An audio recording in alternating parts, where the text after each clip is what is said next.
जीवन निर्वाह के आधार पर जीवों को देखिए उत्पादक, उपभोक्ता और अपघटक वर्गों में बांटा गया है। ठीक। अब पहले बात कर लेते हैं उत्पादक के बारे में, बात करें जिसको प्रोड्यूसर बोला जाता है।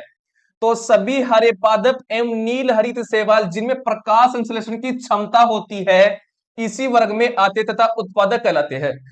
अर्थात जो भी पादप होता है जो प्रकाश संश्लेषण करता है, अर्थात जिसमें क्लोरोफिल पाया जाता है, प्रकाश संश्लेषण करता है, वो सब उत्पादक कहलाते हैं। ठीक है। अब आगे हमारे पास आता है उपभोक्ता।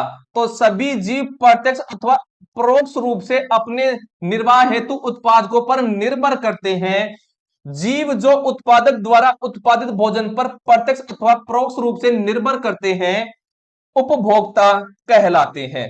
उपभोक्ता को मुख्यतः शाकाहारी, मांसाहारी तथा सर्वाहारी एवं परजीवी में बांटा गया है। देखिए उपभोक्ता किसको बोला जाता है? जो उत्पादक पर निर्भर होते हैं, अर्थात उत्पादकों से अपना भोजन ग्रहण करते हैं, उनको क्या कहा जाता है? उपभोक्ता कहा जाता है।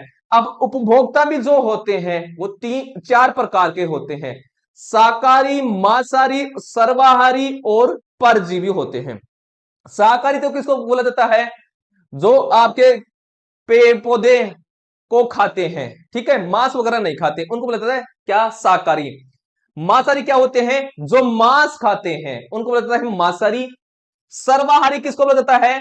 जो मांस और प्लस में जो पेड़ पौधे हैं उनके भागों को खाते हैं, उनको बोला जाता है सर्वाहारी। और परजीवी किनको कहा जाता है?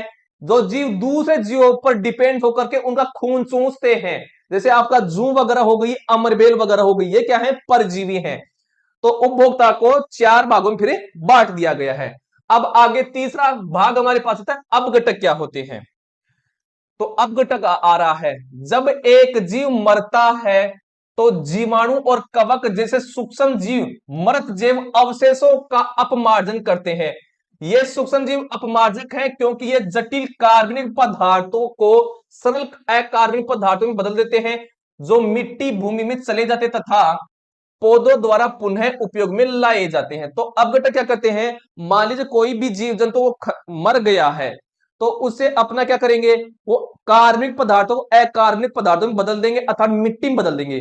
अब मिट्टी में बदल गया तो अब जो पौधे हैं वो दोबारा से उसमें जो खनिज तत्व हुए हैं वो उनको पौधों के द्वारा वापस से उनका चक्रण चलता रहेगा। ठीक है।